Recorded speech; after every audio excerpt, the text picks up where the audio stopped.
नमस्कार प्रेक्षकांनो, आपण पाहतोय या मालिकेचा आजचा म्हणजेच 5 जुलैचा रिव्ह्यू. चला तर मग बघूयात आजच्या या एपिसोडमध्ये नेमकं काय काय घडून गेलं आहे ते. तर पहिलाच सीन आपल्याला पोलीस स्टेशनमधील बघायला मिळतो. पोलिसांनी त्या सायली जाधवला सुद्धा पोलीस स्टेशनमध्ये बोलावून घेतलेलं असतं. ती मुलगी थोडीशी घाबरूनच विचारत असते की काय झालं इन्स्पेक्टर साहेब, तुम्ही मला आत्ता इथे कशासाठी बोलावलंय? आणि त्यावेळी तो इन्स्पेक्टर सांगतो की घाबरू नका, आम्ही तुम्हाला इथे रेग्युलर चौकशीसाठी बोलावलंय. पण त्यामुळे ती आणखीनच घाबरते आणि तिथेच असणाऱ्या आकाश, गौतम आणि शर्वरीकडे थोडीशी संशयाने पाहू लागते. त्यानंतर तो इन्स्पेक्टर तिला विचारतो की सायली मॅडम, खरं खरं सांगा, तुम्ही जय खानोलकरांवर जे काही आरोप केले आहेत ते सगळे खरे आहेत ना? आणि त्यावेळी ती सायली पुन्हा म्हणते, हो साहेब, मी खरं बोलते. त्या जयने मला अश्लील मेसेज पाठवले आणि माझ्यावर अतिप्रसंग करण्याचा सुद्धा प्रयत्न केला. आणि ते ऐकून शर्वरी रागातच तिच्याकडे पाहू लागते. तर तो इन्स्पेक्टर पुन्हा एकदा त्या सायलीला विचारतो की तुम्ही आम्हाला तक्रारीमध्ये जे काही सांगितले ते सगळं खरंच खरं आहे ना? तुम्ही सांगितलेली वेळ, तारीख सगळं बरोबर आहे ना? आणि त्यावेळी ती सायली म्हणते, हो हो साहेब, सगळं अगदी बरोबर आहे. मला अजूनही स्पष्टपणे आठवते, ती 30 तारीख होती. त्या जयने मला मेसेज करून भेटायला बोलावलं होतं, पण मी गेले नाही, म्हणून मग तो स्वतःच मला भेटायला आला. आणि त्या दिवशी ना धो पाऊस पडत होता. आणि ते ऐकून शर्वरी गालातल्या गालात हसतच त्या सायलीच्या समोर जाऊन उभी राहते आणि तिला एक CCTV फुटेज दाखवते. ते CCTV फुटेज असतं जयच्या ऑफिसमधलं. ज्या दिवशी जय आणि शर्वरी पॉवर कटमुळे ऑफिसमध्ये अडकलेले असतात त्याच दिवशीचं, त्या रात्रीचं ते फुटेज असतं. आणि ते पाहून त्या सायलीला मोठा धक्का बसतो. कारण तिने तक्रारीमध्ये जी तारीख सांगितलेली असते, जी वेळ सांगितलेली असते, तीच वेळ, तीच तारीख त्या फुटेजमध्ये सुद्धा दिसत असते. आणि त्यामुळे ती घाबरूनच शरूकडे पाहू लागते. तर तो इन्स्पेक्टर तिला विचारतो की काय सायली मॅडम, एकाच वेळी जय खानोलकर 2 वेगवेगळ्या ठिकाणी कसा काय असू शकतो? तर ती सायली घाबरूनच म्हणते की नाही, मला नाही माहीत. आणि ते ऐकून शरू चिडून म्हणते की तुला लाज वाटत नाही का गं खोटं बोलायला? तू जे काही त्याच्यावर आरोप करतेस ना, ते सगळे खोटे आहेत, हे आता लवकरच सिद्ध होणार आहे. आणि मग ते इन्स्पेक्टरला सांगू लागते की इन्स्पेक्टर सर, 30 तारखेला माझं खूप काम पेंडिंग होतं, त्यामुळे मी अगदी उशिरापर्यंत ऑफिसमध्ये काम करत होते. जय सर घरी जाण्यासाठी निघाले, पण मी एकटीच ऑफिसमध्ये काम करते हे पाहून ते परत आले. त्यांनी मला समजावलं आणि मग आम्ही ऑफिसमधून बाहेर पडणारच होतो.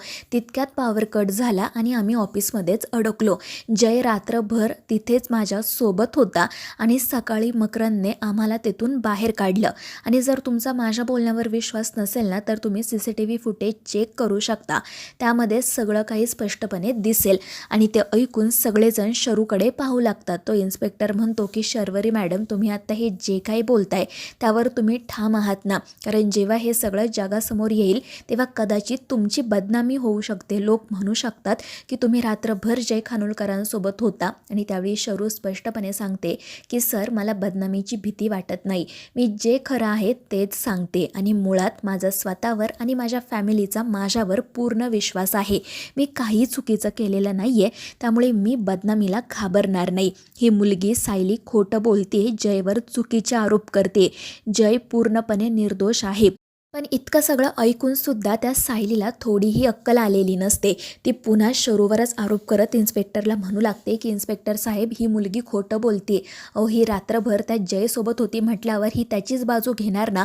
कॅरेक्टरलेस कुठली? आणि हे ऐकून शरूच्या तळपायची आग मस्तकात जाते आणि ती त्या सायलीच्या अंगावर धावून जात म्हणते की बास, हा यापुढे एक शब्द जरी बोललीस ना तर याद राख, कॅरेक्टरलेस मी आहे की तू? आणि ते ऐकून ती मुलगी खाली मान घालते आणि मग शरू तिला चांगलंच सुनावते. ती म्हणू लागते की काय गं सायली, तुला लाज वाटली नाही का? ज्या कंपनीने तुला काम दिलं, ज्या कंपनीकडून तू पगार घेते, त्याच कंपनीसोबत, तिच्या मालकासोबत गद्दारी करायला? अगं, फक्त थोड्याशा पैशांसाठी, स्वार्थासाठी तू त्या जयचं आयुष्य उद्ध्वस्त करायला निघाली. तुला काहीच कसं वाटलं नाही? तुझ्यासारख्या बायकांमुळे ना सगळ्या बायकांना बदनाम केलं जातं. अगं, 4 पैशांसाठी तू इतक्या खालच्या थराला गेली, त्या माणसावर नको नको ते आरोप केले, त्याची काय अवस्था झाली असेल याचा एकदाही विचार तुझ्या मनात आला नाही का गं? आणि शरूचं ते बोलणं ऐकून ती सायली खाली मान घालते. शरू पुन्हा त्या इन्स्पेक्टरला सांगते की इन्स्पेक्टर सर, ही मुलगी खोटं बोलते आणि ही केस जर उद्या कोर्टात मनात गेली ना तर ही खोटं बोलते हे सिद्ध व्हायला जास्त वेळ लागणार नाही. त्यामुळे हिने जर आत्ताच ही केस मागे घेतली ना तर खरंच बरं होईल. आणि मग तो इन्स्पेक्टरसुद्धा त्या सायलीला म्हणतो की हे बघा सायली मॅडम, या मॅडमकडे पुरावे आहेत, त्या दिवशी जय सर त्यांच्यासोबत होते याचे, तुमच्याकडे आहेत का पुरावे? आणि ते ऐकून ती सायली खाली मान घालते आणि मग ती त्या इन्स्पेक्टरकडून थोडासा वेळ मागवून घेत आतमध्ये जाते. आणि मग त्यानंतर ती त्या समायराला कॉल करते. समायरा कॉल रिसीव करत वैतागूनच विचारते की आता मला कशाला कॉल केला आहेस तू? आणि तेव्हा ती सायली घाबरून तिला सांगते की अगं सॅम, मला पोलिसांनी पकडलंय. आणि ते ऐकून समायराच्या पायाखालची जमीनच सरकते. तिला दरदरून घाम फुटतो. ती विचारते काय बोलतेस तू, हे सगळं कसं घडलं? आणि मग ती सायली तिला घडलेला सगळा प्रकार सांगते आणि म्हणते की आता मी काय करू, मला खरंच कळत नाही आहे. आणि त्यावेळी समायरा म्हणते की अगं मूर्ख मुली, मग तू त्या साहेबांना सांग की मी खोटी तक्रार केली, मी हे सगळं पैशांसाठी केलं, आता मी माझी तक्रार मागे घेते. पण ते ऐकून ती सायली घाबरून म्हणते की अगं आत्ता असं मी कसं बोलू, मला खूप भीती वाटते, मला काही होणार तर नाही ना? तर समायरा म्हणते की तू हे सगळं पैशांसाठीच केलं ना, मग कशाला उगाच ड्रामा करते? हे बघ तिकडे जा, त्यांची हात जोडून माफी माग, पाया पड, काहीही कर, पण हे प्रकरण जास्त वाढवू देऊ नको. आणि लक्षात ठेव, माझं नाव चुकूनही घ्यायचं नाही, कळलं ना? आणि ती सरळ फोन कट करते. आणि मग त्यानंतर ही सायली बाहेर येते. ती बाहेर आल्यानंतर तो इन्स्पेक्टर विचारतो की बोला, काय ठरवलं तुम्ही?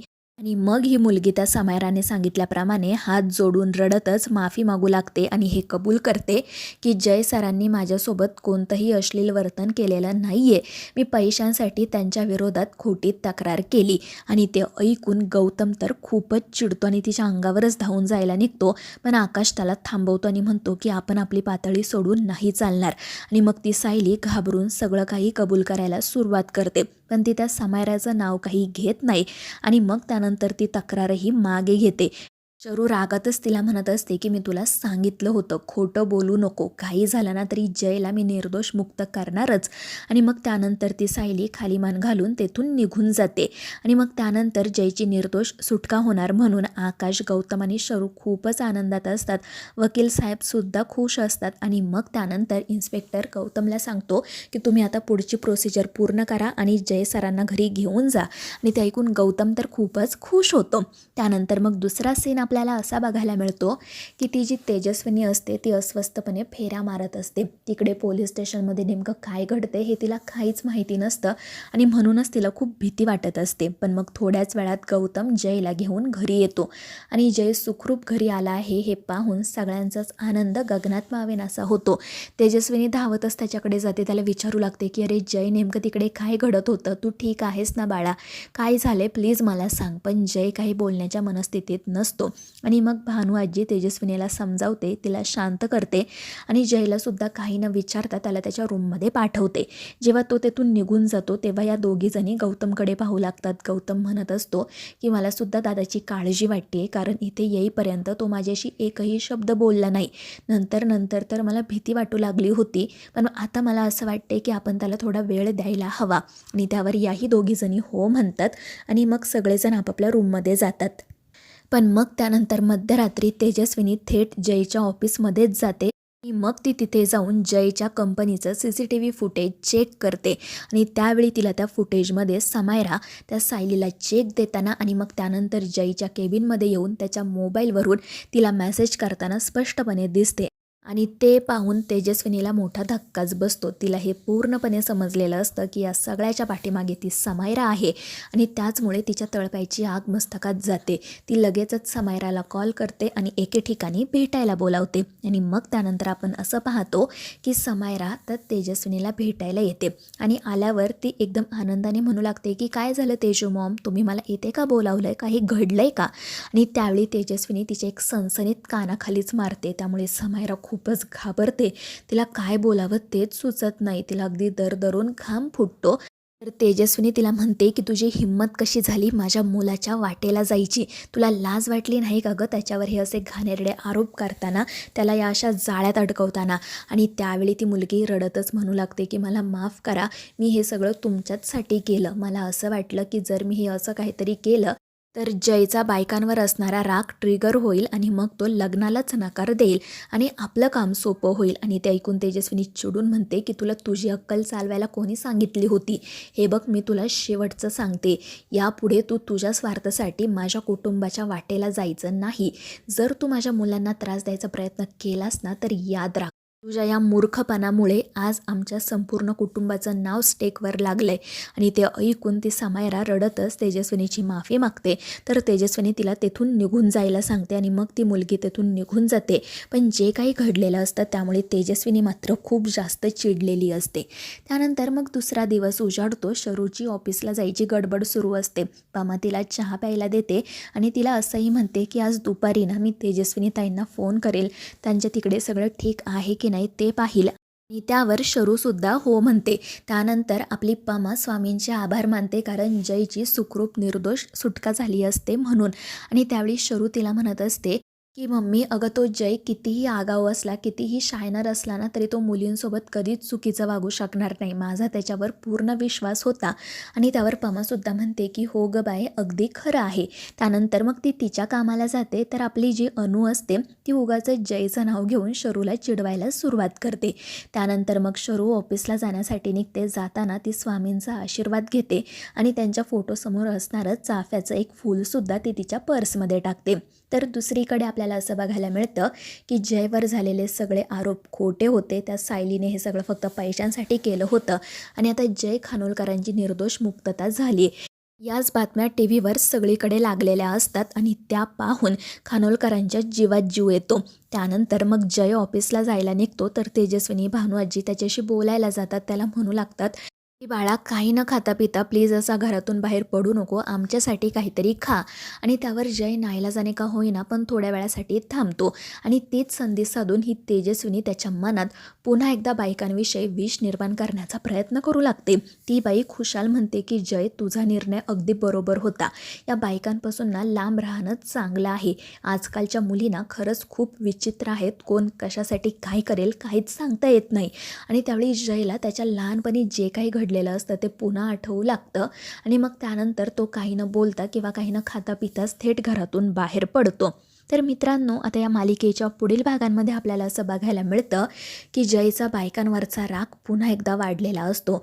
आणि म्हणूनच तो ठरवतो की आता यापुढे माझ्या कंपनीत एकही बाई काम करणार नाही. आणि तो अक्षरशः सगळ्यांना थेट कंपनीतून काढून टाकतो. शरूला तर हाताला धरून बाहेर काढतो.